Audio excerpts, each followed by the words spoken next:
We spoke to Sir Bernard Hogan-Howe about this earlier in the programme, Deputy Prime Minister. And it's interesting that you seem to know as a politician more than our police chiefs do. Well, I'm afraid I don't agree with him. I think, we know that there sometimes can be an excuse or a reasonable excuse for carrying a knife. People who are working, electricians, obviously they need to carry knives. I think we all understand that, and occasionally somebody by mistake might take into the street a knife that they had at home or at work. I think we all understand that. But I think where we're getting gang members or young people carrying knives and there is no excuse, then that's a serious matter for me.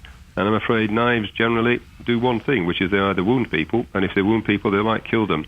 So for me, it's vital we send a clear message to our young people. And the only final thing I'll mention, Nick, about 6 to 8 weeks ago, I visited Feltham, which is the local Young Offenders Institute, talked to some gang members there. And I was asking them, we seem to have seen less carrying of guns. Why is that? And they said, well, because we know we'll get 5 years. Minimum sentence for carrying a handgun, 5 years. I said, well, what about knives? I said, well, it's not. I'm not sure what. They didn't know what the sentence was. So I think they do hear simple messages. They've heard it about guns. I think they need to hear about knives.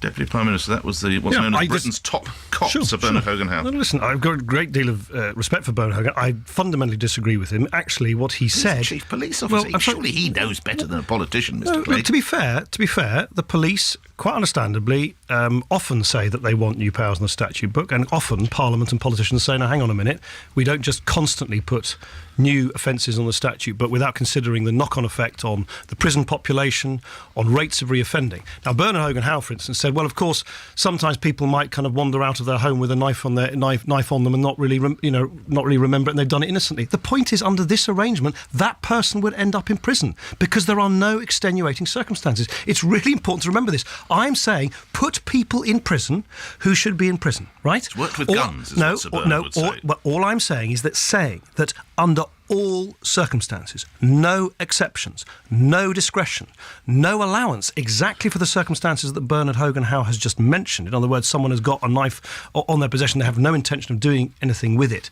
but they so happen to have it on their person. That individual, under this arrangement, would end up in prison for several months. And I think the more you chuck people into prison, without any ability for judges to make their own minds up about what is the appropriate sentence to fit the crime. The evidence showed we've done this in the past. Previous governments have done this. Labour did this. They chuck more and more people in prison. What happens is you actually end up creating this revolving door where you get more crime created rather than less crime.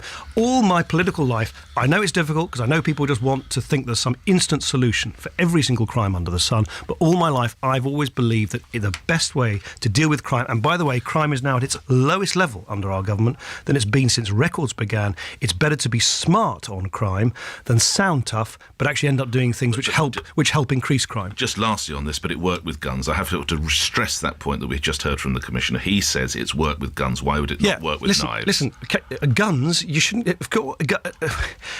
Guns are... And absolutely, this is a total prohibition in our society on carrying guns. Understand that. What I am saying is that... Well, not if you're a farmer. But as Bernard Hogan-Howe said, if you walk out of your home with a penknife, right, and you have a previous knife-related offence on, against your name, as he said, you might think that's understandable, but under this arrangement proposed by the Conservatives, that person would end up in prison. Do you honestly see that, Mr. Clegg? Well, that is what the law. That is what the law would say. Go to jail for carrying a penknife, or a fisherman. In all honesty, that is exactly what would happen under this arrangement. It would be laughed out of. Well, what discretion is in the word mandatory? This is the point. If you basically say that no exceptions. With no exceptions at all, every individual caught carrying a knife, who's had a previous offence, ends up in prison. That is exactly what would happen. That is what the law of the land would be. And all I'm saying is judges should chuck people in prison, absolutely, for those second or even third or fourth offences. But a knife is the same dangerous as a gun, isn't it?